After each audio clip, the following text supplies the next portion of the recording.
Hello everybody, today is the 24th of December, it's Christmas Eve.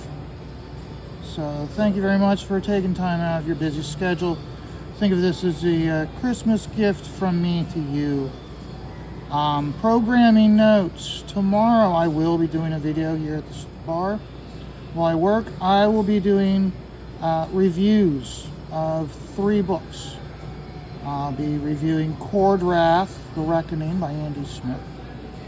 And remember, he's still got his Nice and Tight campaign up and running where you can get a book of his artwork from his time working in the mainstream.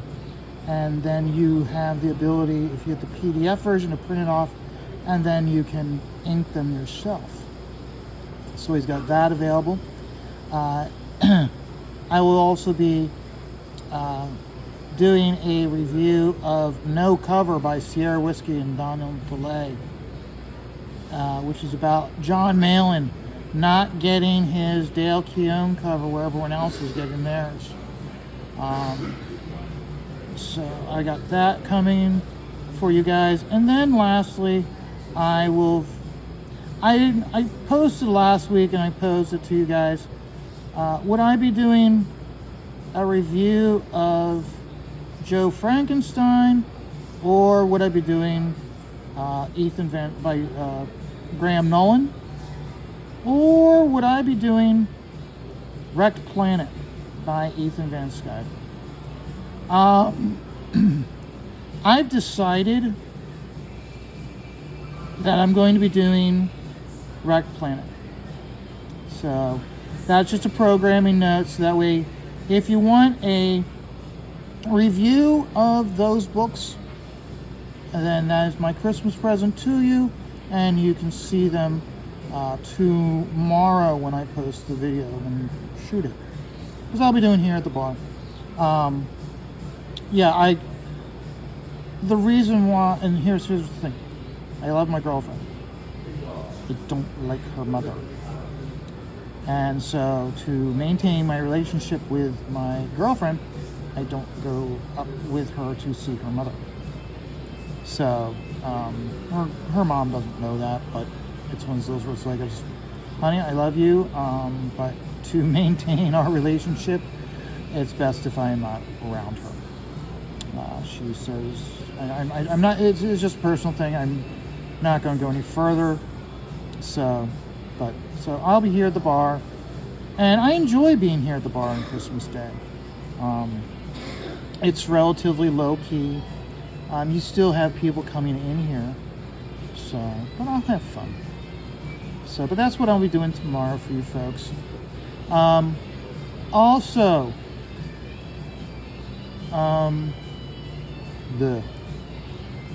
sorry, I'm just getting a brain fart. So yesterday we made attempt number 2 to go up to Kozer's Christmas Village.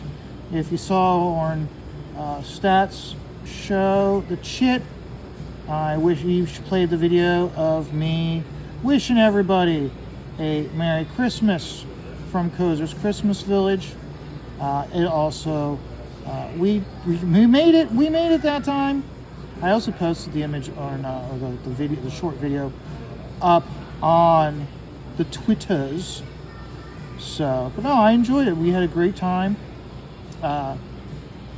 Would we go again? I don't know. We went once, but it's one of those where it's like, did we have to? Is this thing something that we wanted to do on an annual basis?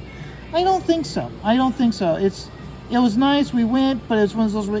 There was nothing there that really blew our socks off that we want to have to go and do that, making an annual Christmas tradition of it.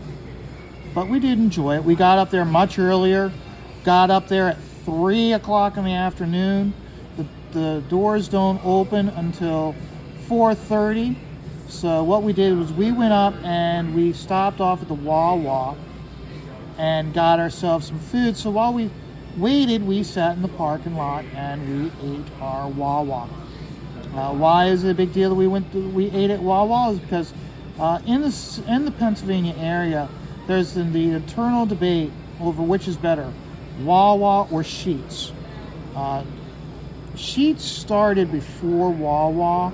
In fact, Sheetz was founded by the same people, and then I guess the owners split, and the other owners then went on to create Wawa. So we had a great time because we rarely eat Wawa. I prefer Wawa over Sheetz any day, every day. So, but no, we had a good time. We walked around, and it had like just very nostalgic of like times going by. It's not like how some people decorate their yards and they have like almost every single Christmas decoration they've ever had since they were kids up. You could tell that they made almost everything that they have. Even the lights that they had like mounted on the roofs of the barn and everything, you could tell there was all like they made it themselves. So it's not like going up there and seeing a bunch of inflatables that you could buy at Walmart. This was, like I said, there were some inflatables there, and there was some stuff, but most of the stuff you could tell was all bought. But it was enjoyable. On the way back, we stopped off at a Italian restaurant / pizzeria, and it was a Blue Marsh Italian restaurant and bar. And we get there and there's a line to get in, and so we put our name in, and then I asked for a menu. So I stood there in the foyer holding the menu against my chest so Miss Stippling could stand there and read the menu so she could decide what she wanted. So by the time we sat down, we'd already decided what we wanted, so it made placing our order very, very easy, very fast. In fact, the young gentleman, Josh, who waited on us, we sat down. I'm wearing my Christmas hat, and he goes, and she's wearing her Christmas hat. And he goes, "You guys just come from Kozers?" And we're like, "Yeah." And he was like, "Yeah." He goes, "I grew up in that area, and how growing up, you always knew you had to be home by 6 o'clock and once you're home, you couldn't go anywhere." And I believe that, because when we got there, like I said, we got there at 3.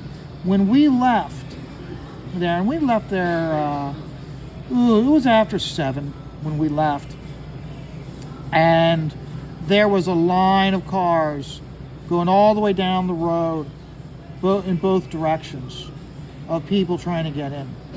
And we knew, I mean, from the previous weekend of waiting in traffic for 3 hours and not getting in, we knew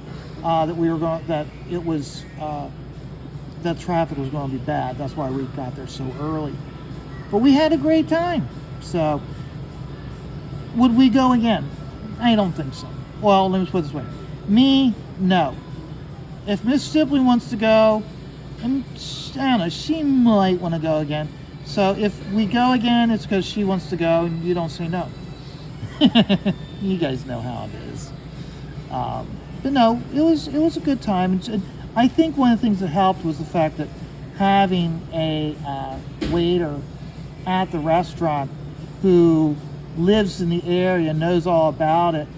And when we were sitting there, I could see other people sitting there, and I'm like, I remember walking by them, or them walking by us at the Christmas Village. So that restaurant gets a lot of business from people going to Kozers.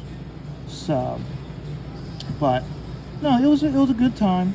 Actually, it was funny. It was after I asked for the menu, and when we're staying in the foyer, the girl comes out and she asks everybody, all the other people waiting, because there was a line to get in, and she asks everybody, "Does anybody else want a menu?" And I went, "No." I said, "I'm going to do a dramatic reading of the menu for everybody." And everybody's kind of like gave a polite little chuckle, and I did a dramatic reading of like 2 things. Wow, we got seated really fast after I did that. So yeah, if you're waiting and to get to be seated, just ask for a menu and start doing a dramatic reading of all the things on the menu. You'll entertain the everyone else waiting, or they'll ask the waiter or the maitre d' to get them seated first. So we had a good laugh. But then I think we got seated quicker than everybody else because it was just the two of us. So as a table for two, it was easier to get seated than everybody else who was like tables of 6 and 8. So I think that had more to do with it. But I'll go with my reasoning. I'll go with my reasoning that nope. He's doing a dramatic reading. We can't handle this. Could you please seat him? Please. We would greatly appreciate it. Thank you. So, but no, had a great time. And of course, on the way home, we listened to Statistical Zero with the chick. So, yesterday I told you guys that I wanted to talk to you about the local comic book stores, not about the industry in general, but the local comic book stores. Here, and as I said, the local store that I go to is called the Comics Connection, and that's comics with an X. Okay, and they've got 2 locations, one in Mechanicsburg, one in York. I'm cleaning this nib. Yeah, if anybody wonders why I've got a long nail, it's so I can get in here and clean the dried up ink out of the nib easily, out of the reservoir. So that's why I always keep this nail longer than all the others. So, but no, I went and I talked to the local. When I go for my weekly fix of comics, and I don't buy a whole lot compared to what I used to buy. But when I go for my local books, I go to the one in Mechanicsburg because that's right around the corner for me. But I know that the really good stuff, like back issues and the dollar bins, they have all that stuff's all down at the York store. So I took the opportunity on Thursday after work to go to that store, and I talked to him there, and pretty much I asked him. I said, so with all this doom and gloom, I'm anticipating that the York store will last longer than the Mechanicsburg store, strictly because the owners live out of the York area. In fact, their first store was the York store, and then they mid-90s they expanded to the store to have a store up in the Camp Hill, Mechanicsburg area. So, but he said, and I said to him, well, if things get really bad, like they're talking, would my subscription box get transferred down to the York store? And that led to a deep conversation that right now, as things are, they don't have any foreseeable future plans for closing either store, but each store has its own strengths.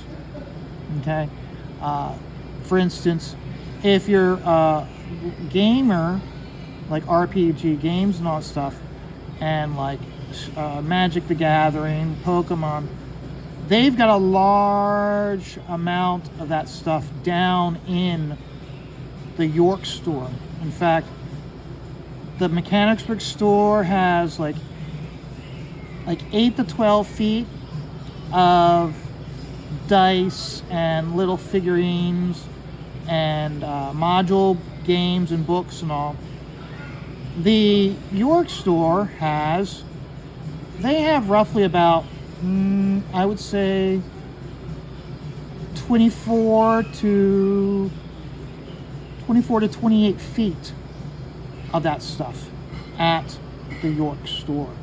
So they have a large strength. First of all, also they have a back room that they hold Pokemon, and they have tournaments for Pokemon and Magic the Gathering.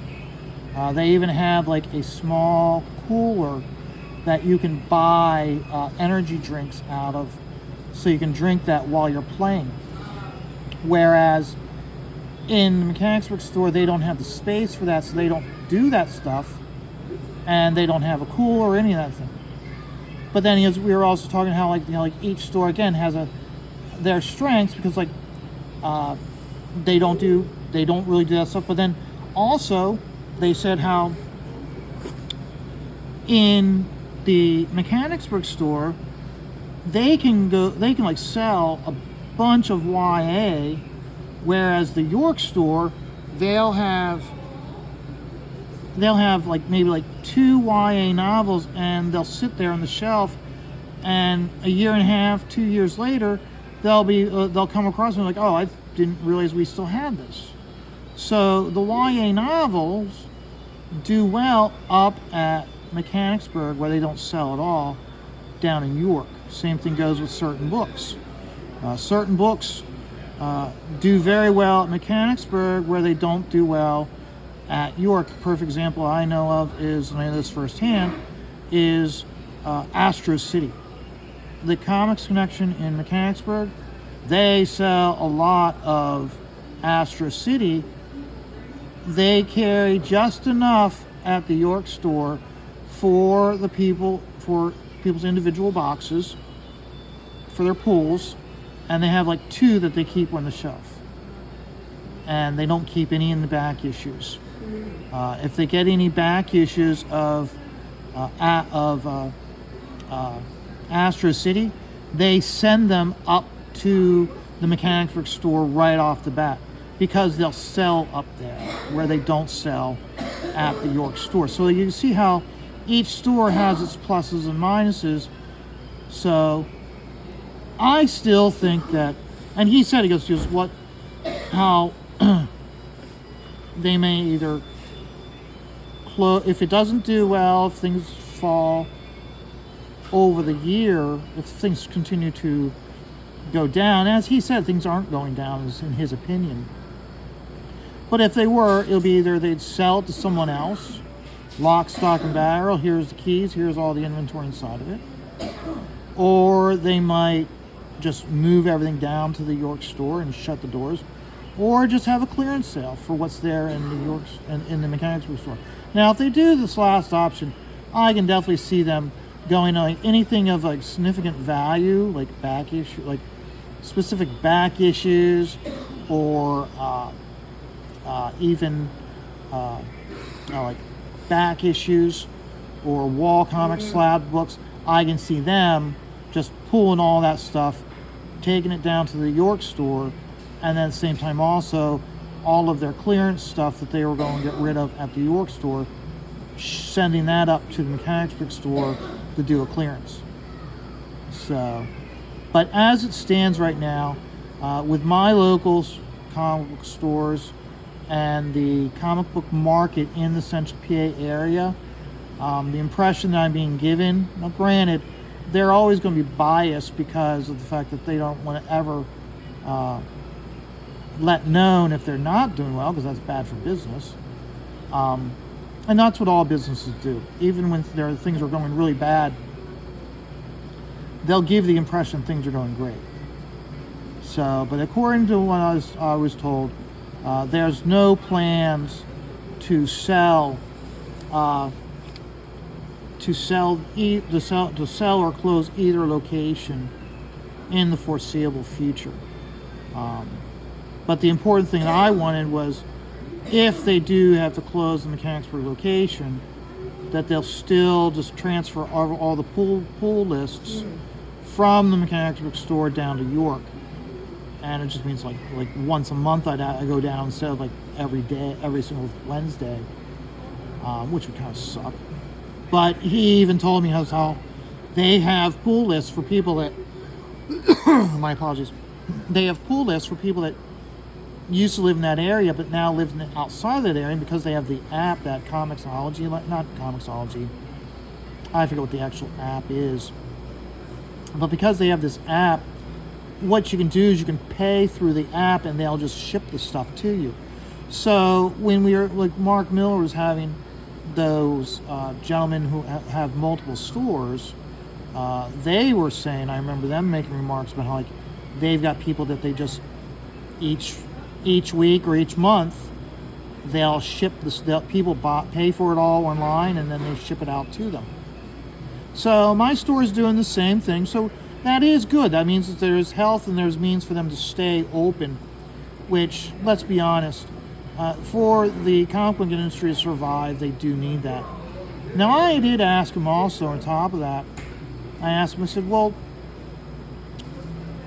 what if Marvel and DC were to stop publishing, or they reached the point that they were like licensing it out to other publishers, which of course, if they're licensing out to other publishers, that's going to diminish the number of titles being produced each month or each year. And he said, according to him, he's of the opinion that Image is strong enough that they can maintain a store. They can maintain a store with just Image as the primary publisher of books.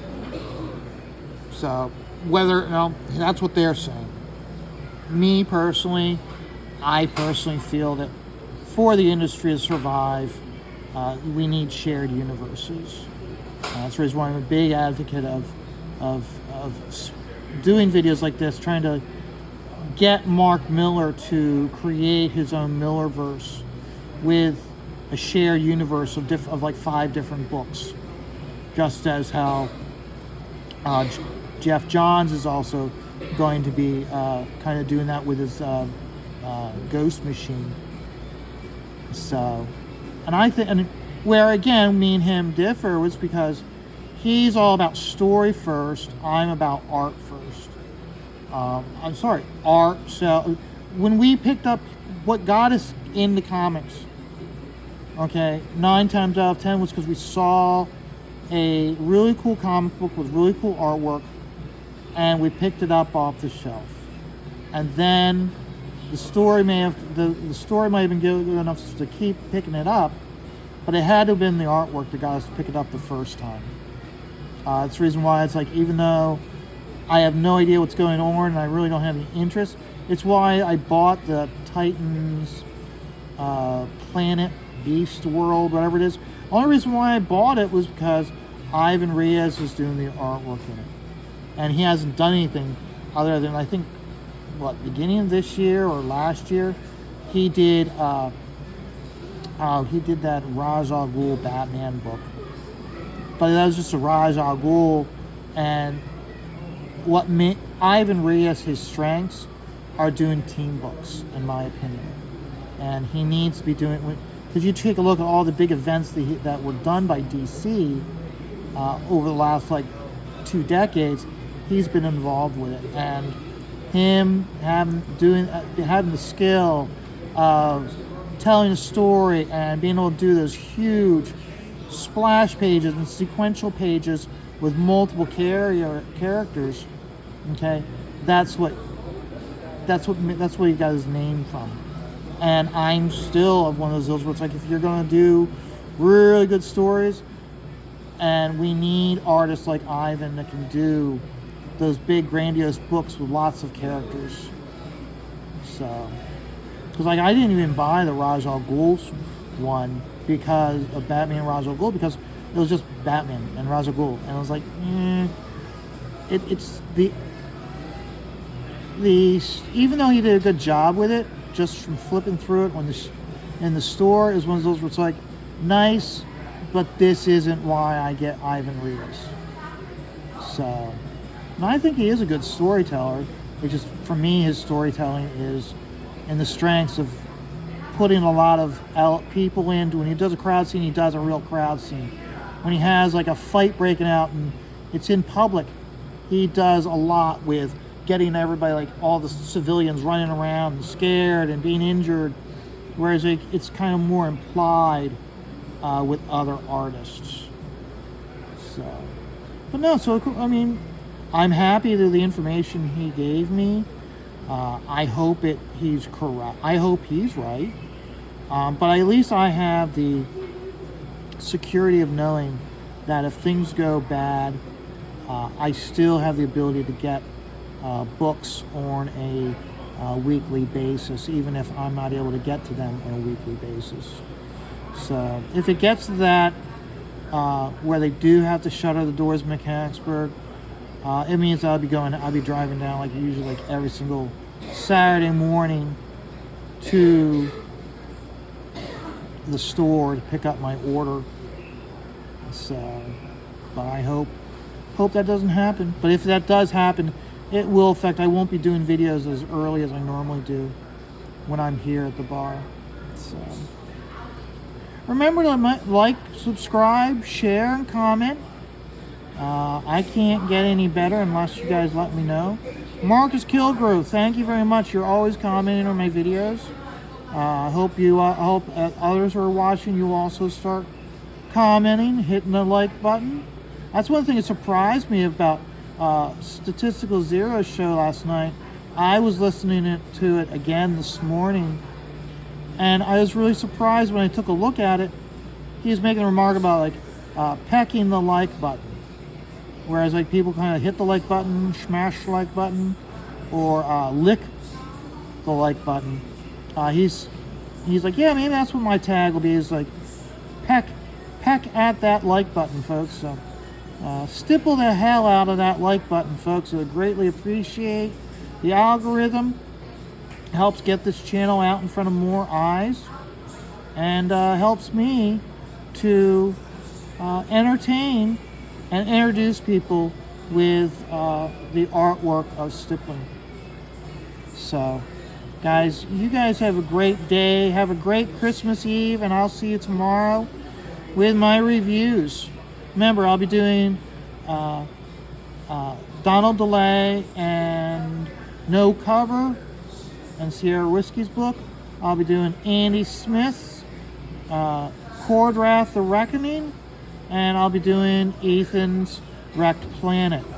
So also make sure two of those creators, Andy Smith and Ethan, they have active campaigns. So I've included those campaigns in the comment, or not all, but at least one from each one of them. So please check out their campaigns. It'll help them out a lot. So until then, remember everybody, life is stressful. That's why you just take it all one dot at a time.